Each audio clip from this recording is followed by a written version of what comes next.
All right, so for 53, we want to find the sum. You could do this the long way, or you could do this the short way, or technically, you could do this in your graphing calculator, and there's nothing wrong with that. We want to find the sum where k is equal to 0 to start up until k is equal to 10. So technically, I could plug in all of those numbers and then just add it up. But that could be really long, especially if that wasn't up to 10, if that was up to, say, like 100 or 200 or something. So if I changed this top number to be anything bigger than 10, this might be a real pain in the butt. So it may be easier to do this the shorter way, to do this with the formula for the sum of an arithmetic sequence, okay? So I know I can figure out what the first term is, no problem, and I can even find a few terms if you want. We know what the first term is because the first term happens when k is equal to 0. So when k equals 0, I get 3 plus 0.25 times 0. So that'll give me 3. So that's actually the first term. Even though that's when k is equal to 0, that's the first term. The second term is going to happen when k is equal to 1. That would be the next number. So that's 3 plus 0.25 times 1. So that gives me 3.25, or if you want a fraction, 3 1/4. Okay. I could keep going.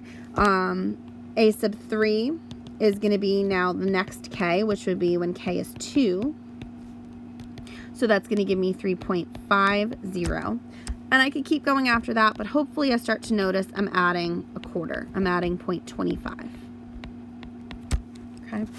So I have my first term, which is a, which is 3. I see my common difference, which is 0.25. And I know my n, but don't get fooled here. N is not 10. Remember, we're starting at 0. We're doing 0, 1, 2, 3, 4, 5, 6, 7, 8, 9, 10. If you weren't sure, count it out. This is really 11 numbers. So there's 11 terms here. N is going to equal 11. All right, so now we can just use one of those formulas. It's up to you. Might as well use the one with the d in it, though, right? S sub n is equal to n over 2 times 2a plus n minus 1d. We can go through the other one as well if you want. So we want the 11th, this partial sum of the first 11 terms. That's 11 over 2, parentheses 2 times 3, plus 11 minus 1 times d, which is 0.25.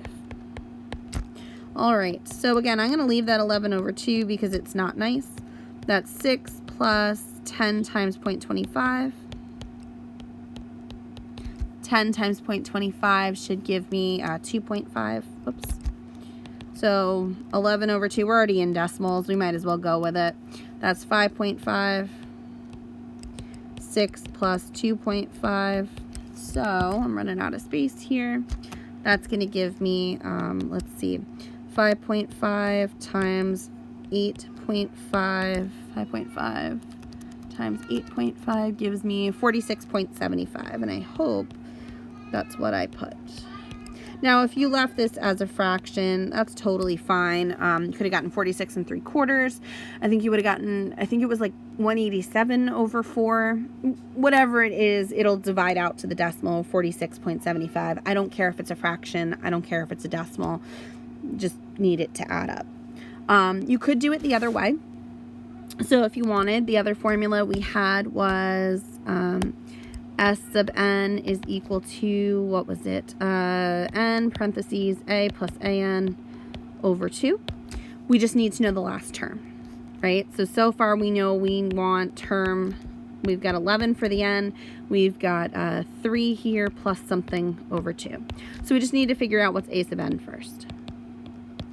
All right, well, a sub n would be the 10th term, so that's a sub 10, and that would be actually the 11th term. I apologize, sorry. The 11th term, but that's when k equals 10. So that would be 3 plus 0.25 times 10. That would be 3 plus 2.5, which would give us, what's that, 5.5? So that gives us S sub 11 is 11 times 8.5 divided by 2.